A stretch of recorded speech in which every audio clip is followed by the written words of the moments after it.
Kung ano bang dapat ninyong gawin if wala kayong ITR or if meron kayo. Parang ulo ko sa inyo ay. Ito kasi You and me just know how it feels when we're falling in love. Say what you wanna say to me now. I wanna wake up with you in the morning. Hello guys! So welcome back to my YouTube channel. So for today's video guys, is-share ko lang sa inyo ang idea o kaya ito guys ay request ng mga kaibigan natin na nag-a-apply ng Turkish visa or ng visa going to another country. Kasi nagtatanong sila sa akin guys, kahit na hindi sila Turkish visa, nagtatanong sila sa akin if I have an idea about sa ITR or income tax return. Dami nilang tanong kasi sabi nila sa akin, what if wala kaming work, wala kaming income tax return, ano bang dapat namin gawin? So in this video guys, i-explain ko sa inyo kung anong dapat nyong gawin. So but before we start this video, please don't forget to click the like, subscribe, and turn on the notification bell so that you will be updated in my next video. Malay ninyo, ang susunod kong video ay para sa inyo. So, ayan guys, medyo sumakit yung mata ko sa silaw ng ng window namin kasi dito nakabungad talaga yung araw. Medyo napakasilaw talaga niya sa mata ko, no? So, masakit ang mata ni Inday. Ayan guys, so ito guys about sa ITR, tatalakayin natin ngayon kung ano bang dapat ninyong gawin if wala kayong ITR or if meron kayo, ano bang dapat nyong gawin. So, ito guys, but before we proceed to the explanation about sa ITR, ito muna guys, ang i-explain ko sa inyo guys, no?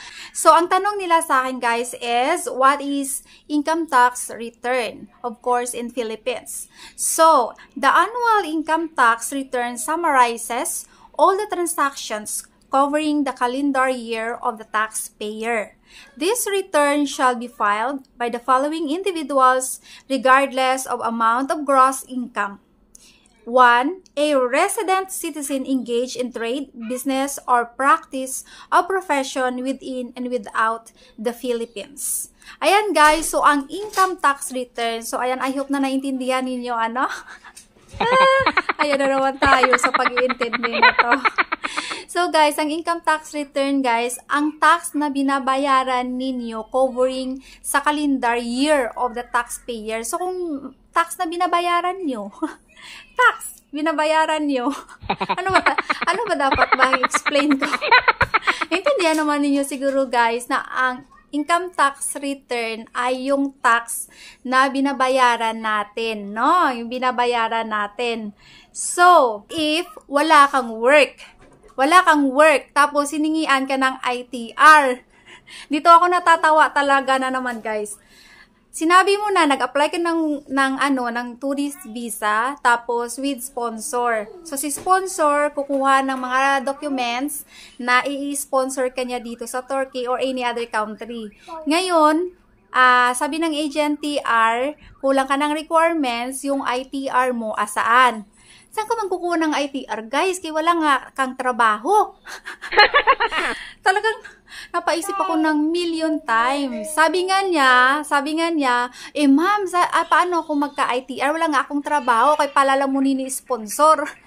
Pinapadalhan ako ni sponsor every month. So, ano yun ibig sabihin, ma'am? Magbabayad ako ng tax dahil pinapalamon o pinapakain o palalamunin ako ni sponsor every month. Wala nga akong trabaho. At saka kag-graduate ko lang. So, wala akong trabaho. So, hinanapan siya ng ITR. So, ang sasabihin ninyo guys sa agent TR or ma'am, si sponsor po ang mag-sponsor ng lahat kong needs papunta dito sa Turkey. Wala po akong ITR kasi kakagraduate ko lang, wala po akong work. So, paano ako makakabayad ng tax? Dahil wala nga akong business, wala akong work. So, paano ako makakakuha ng ITR? Of course, guys, meron tayong BIR ID, na parang individual ata yun kung gusto mong kumuha para ready ka na sa pagbayad ng tax mo if ever na magkaroon ka ng business or magkaroon ka ng work.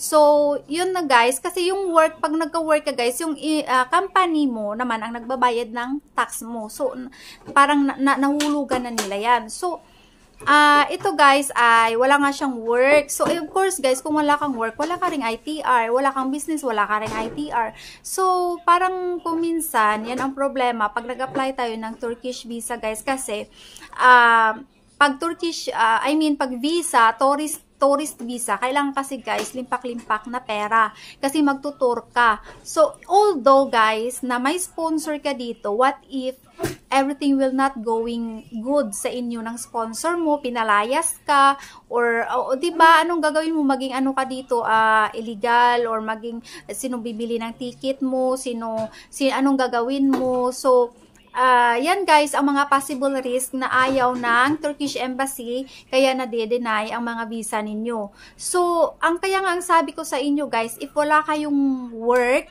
at pinapadalhan kayo ng inyong fiancé, please, yung mga resibo ng mga pinapadala niya, like for example guys, Western Union, bank to bank, money transfer, and anything, na nakikita nila na sinusupport ka ng fiancé mo, ng sponsor mo.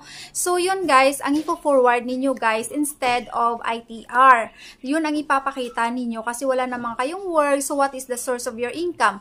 But of course guys, kailangan ninyo ng statement of bank account. So, dyan kayo guys sa statement of bank account babawi. Kaya yung mga pinapadala ni fiancé ninyo guys, kailangan ninyo muna padaan sa bangko para may statement of bank account kayo. At of course, you have to save money na para pagdating ng pag-apply ninyo ng Turkish visa guys, mayroon kayong ipakita na may amount, certain amount kayo na ganun. So, ayan guys, sa next video ko na lang i-explain ang statement of bank account at ano naman ang dapat nyong gawin. So, itong vlog natin ay about sa ITR, no? So, if you are at tourist visa alone, syempre, kailangan mo talaga ng ITR guys. Pag wala kang ITR, nako, siguraduhin mo guys, bagsak ka na talaga. Kasi alam niyo anong gagawin mo sa Turkey, wala kang work, wala kang o hindi ka man taxpayer, ano bang kinabuhay mo sa Pilipinas, 'di ba? Tapos pagala-gala ka lang. Gala pusang gala. So kumbaga it's common sense na lang yan guys, na anong gagawin mo dito pagdating mo dito, no? Anong gagawin mo dito?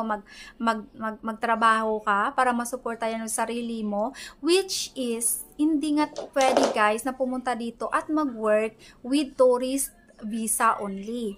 So, without working permit guys, bawal mag-work dito sa Turkey kahit residence permit ang hawak mo. Ang pwede lang makapag-work dito sa Turkey gaya natin mga foreigner is when you are already a Turkish citizen at saka working permit holder ka. If you are tourist visa and residence permit holder ka, hindi ka pwede magtrabaho dito sa Turkey. Pag nahuli ka, naku, Diyos ko Lord, lagot talaga kayo. May penalty at baka maban pa kayo dito sa Turkey for 10 years. So, yan guys, at saka pag guys may na kayo, may ban na kayo, may record na kayo guys sa immigration, mahirapan na kayo for the another steps niyo na magpa-abroad pa kayo. Yan, so kailangan malinis ang ninyo, no, ang inyong tawag dito, ang inyong record. So, ayan guys, so mga walang ITR guys, basta may sponsor, okay lang, wag na kayo mag-forward ng ITR. At para naman sa may mga business, may mga trabaho, ITR is very important. So, at saka isa rin yan sa mga points ninyo na hindi na yung pag-approve or pag-grant ng visa ninyo, isa rin yan sa mga dahilan ng mag-grant or ma-deny ang visa ninyo about sa, tawag dito, sa ITR na yan. And then, about naman guys sa mga working visa, dito sa working visa na to, guys, mga OFW pala guys, no, na gusto mag-travel dito sa Turkey, nagtanong sila sa akin. Wala naman kami sis ITR kasi working, tawag dito, OFW kami. Ano ba din guys, masakit na yung mata ko talaga dito sa araw na to. Paano ba to? Magtakilid nga ako. Ganyan. Ayan, so guys, yung mga OFW guys, yung mga OFW naman natin is wala naman silang ITR kasi OFW sila. So, gusto ninyo mag-travel dito sa Turkey guys, na ano, of course you don't need to have an ITR kasi kung tourist visa lang, wala kayong sponsor, is okay naman yan. Wala namang problema. Kasi ipaprint lang naman ninyo ang mga kung ano mga stamp din sa passport ninyo guys, at saka mga another documents. Kung wala kayong ITR, wala kayong income tax return dahil OFW kayo, walang problema. Basta ang importante guys, ang inyong statement o bank account ay limpak-limpak ang pera para ano na makayanan ninyo na mag-tour dito alone sa Turkey. If OFW ka rin at may sponsor ka din, so that's good, you know, kasi ang ITR guys, para lang ito sa may mga trabaho at para lang ito sa may mga business.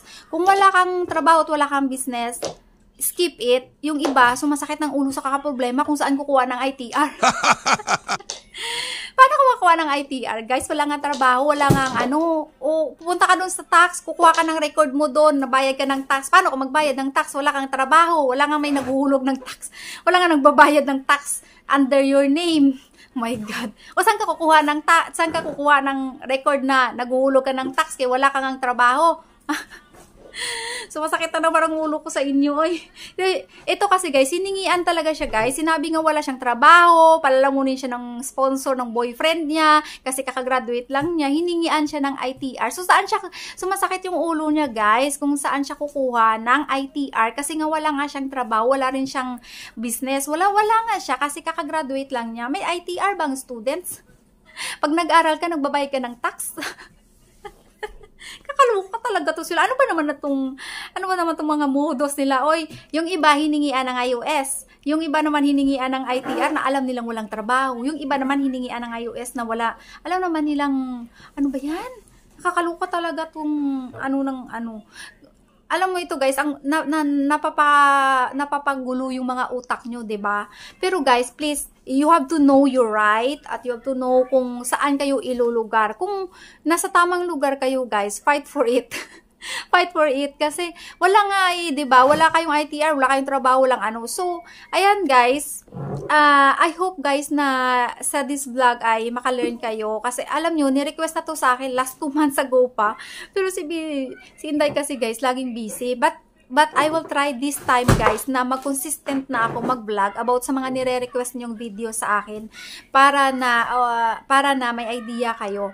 So, itong ITR na ano guys na ITR na ano natin, conversation natin. Pag wala kayong work, hindi kayo nagbabayad ng tax, wala kayong business, wala, nothing. So hindi nyo, at saka OFW pala guys, so wala kayong ITR, skip it. Skip it in the list, list of the requirements, okay? So, and then para naman guys sa may mga business guys, at saka may work, please, get talaga nyo ang ITR nyo. Is a very important and a big point para sa inyo na mag-grant ang visa ninyo. Para naman dito sa mga walang ITR, please, ang mga copy ng pinadala ni fiancé ninyo or ng sponsor ninyo na nagsusupport sa inyo, at saka kung students pa kayo guys, please, ask your advisor, the principal, I think na bibigyan kayo ng student certificate, school certificate na you are still ongoing in that school para na mayroon kayong backup sa inyong documents kasi wala kayong ITR. Ayan, so para naman sa mga OFW